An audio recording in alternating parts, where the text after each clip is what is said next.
the new unlimited being sold? Last question. All right. Well, without further ado, we're going to roll right over to July because I see she's queued up and ready to go. And July is going to introduce us to Erem, which is a brand new footwear line that is, or a brand, I should say, that is launching today. Hi, JC. Thank you. Hi, everybody. I was just here a little while ago. My name is July. I'm with Jam Collective, and I'm joined today by CEO and co-founder Noah Swartz of the brand Erem, the first desert performance brand, which just launched this morning. Welcome, Noah. Thank you. Yeah, and as July mentioned, my name is Noah Swartz, and I'm co-founder and CEO of Erem, which is a new outdoor performance brand focused on the desert, and we have launched today. I am a fourth generation shoemaker and outdoor industry entrepreneur. Growing up, my family's business was timberland until my dad, Jeff, who is also an Erem co-founder, sold that business back in 2011 to the VF Corp. My dad thought he was done making footwear until I approached him with the idea for Erem 2 years ago. Yeah, I mean, he thought he was out, but today is a really big day, Noah. I'm so excited. I can hardly contain myself. So let's dive in. Could you please share with the audience why you started Erem? Yeah, sure. I started Erem for two reasons. The first is that the desert is deeply personal to me. I believe that the desert deserves and demands performance gear made purposely for this environment. My party trick from when I was like in the third grade was always to notice what people were wearing on their feet and on their backs, right? The results of growing up in a family that made shoes and apparel. And it had always struck me as odd that I'd see the same brands and products in, say, the mountains of Vermont and the deserts of New Mexico, right? Very, very different performance challenges between cold and wet and hot and dry environments, and yet same brands and same products.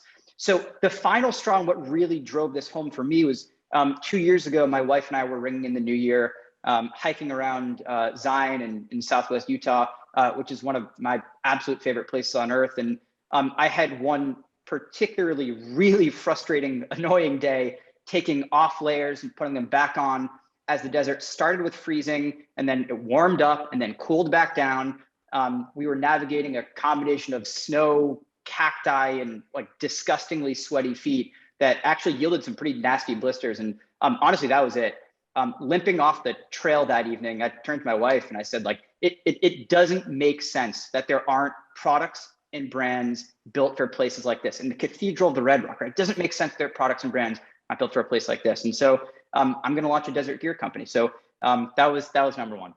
Wow. I mean, the experience of limping off a trail, especially in such a memorable trip, that just sounds awful.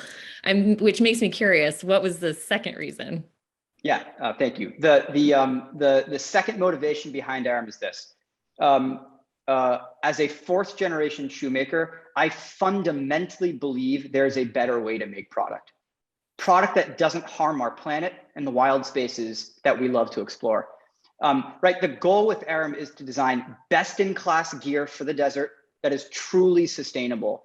If we can deliver gear for the desert, the most extreme terrain on Earth, that truly performs and is truly sustainable, then I believe we can lead the way for the rest of the industry and prove that performance or sustainability is an unnecessary choice. It's a false choice. With Erem, you don't need to choose. Yeah, that's so great. And I'm curious to know, or share with everybody, what does Erem offer on today's launch? Yeah, and hopefully we get some images on screen. So again, as you mentioned, today is a really exciting day for us. After 2 years of really hard work, we are debuting with two products. The first is the Ziracle. The second is the Ziracle Expedition, both for men and women. The Ziracle's MSRP is $169.99. The Ziracle Expeditions is $199.99. Both the Ziracle and the Ziracle Expedition are built from the ground up for breathability, protection, durability, and comfort.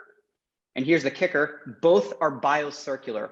Biocircular means bio, made only from materials and constructions with 100% proven paths back to nature, and circular, which means they can be repaired through our Erem reboot program and restreamed into responsible next lives, including new Erem footwear. So you can see from the GIF that should be on your screen now, that, yeah, there we go, that in just 90 days, the uppers of our boots totally returned to the earth with the outsoles well underway, not far behind. This is a huge accomplishment that required a fundamental, excuse me, reimagining of how to make these boots, right? Polyester and nylon uppers, EVA midsoles, normal SBR outsoles, they don't do this. Wow. How involved was the process of making these boots?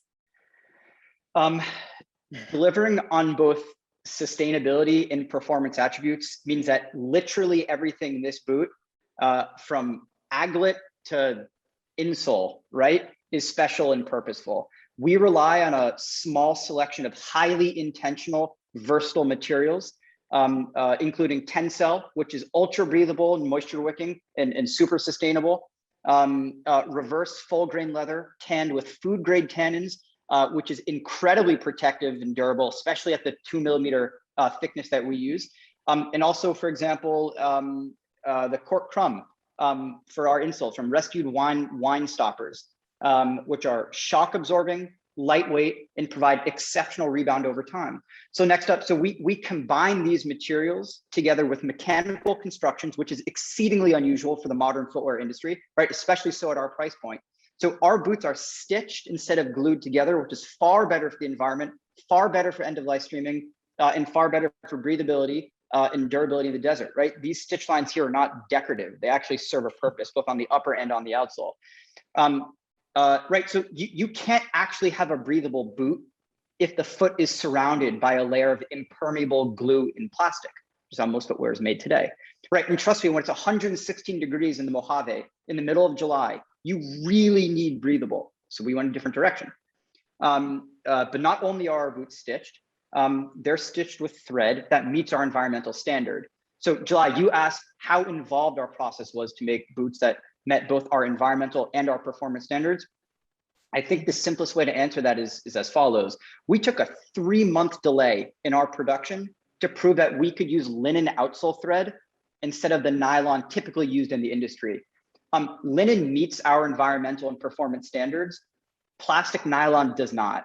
So we spent 3 months to prove a material that by volume is like 0.03% of our boot. But that's how you get real breathability, and that's how you get real sustainability.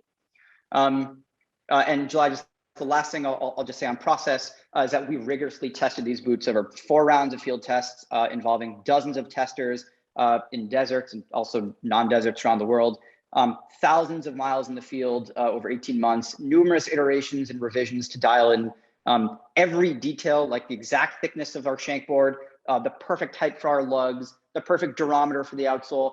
And here we are. It feels pretty cool to be on our launch day. I would say so. It's a long process. And we at JAM know that Erem is going beyond the boot and focusing on impact as well. So could you quickly share with the audience more about that? Yeah, sure can.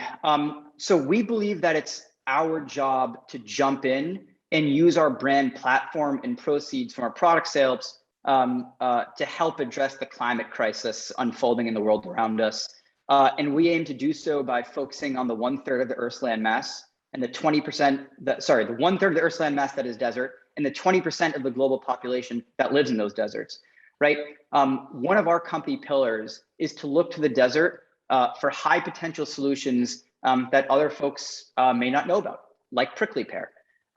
Prickly pear are incredibly biomass efficient, which means that they can sequester a ton of carbon. They have cultural resonance in the Sonoran Desert. It stretches back millennia. They're a source of 2 incredible food items that we intend to use to feed hungry people. The first are fruit, the second are pads. And the best part is they are also 94% more water efficient than orange trees. So if California switched even some of its citrus groves to prickly pear, the impact would be tremendous, right? With Lake Mead at 36% its fill rate, and 80% of the Colorado River's flow being used for desert agriculture, we need to change things up. Erem believes that prickly pear could be a desert solution to a global problem.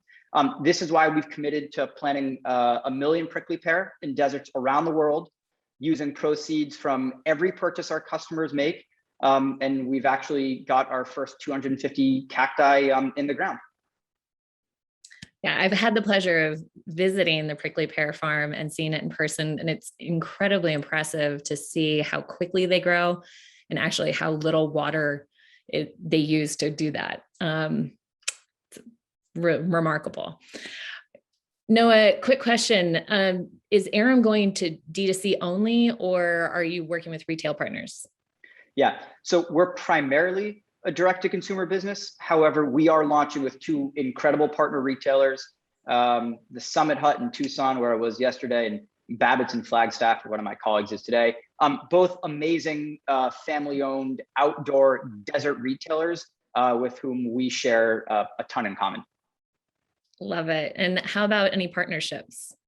Yeah, we have a couple of partnerships that we're super excited to share. First, Erem is the official footwear of the Arizona Trail, which I'm incredibly excited about. It's also why these boots are so dirty. Was hiking with those folks the past 2 days out there in Tucson. Yeah, the fact that we've delivered on a new environmental standard, biocircular, but we can also offer our customers the performance validation that comes with being partnered with the AZT, which is one of the most recognized and incredible trails in the US, not the whole world. Is really big for us and what we set out to achieve. So that's number one. Second, July, in terms of partnerships, Erem is the first outdoor brand to partner with Toxnot. Toxnot is an expert third-party technology company that allows us to audit and verify environmental sustainability in our supply chain. So working with Toxnot lets us get down to the microparticle level about what goes into our products, and it's something I'm personally very proud of. And then lastly, July, we're members of 1% for the Planet, the Conservation Alliance, the Plastic Impact Alliance, and are currently pursuing our carbon neutral certification. And we are working with the Savory Institute to bring regeneratively raised leather into our supply chain as well. That is a lot for a 5-person company that's spread out across the globe and that just launched this morning. It is, but I don't really look at it that way. Our ambition and sense of urgency comes from our theory of change, which is, 100% holds that small players like us absolutely can make a difference, right? My dad, who's our lead investor in our board chair, he tells a great story about when Yvon Chouinard called on him to talk about organic cotton in timberland supply chain.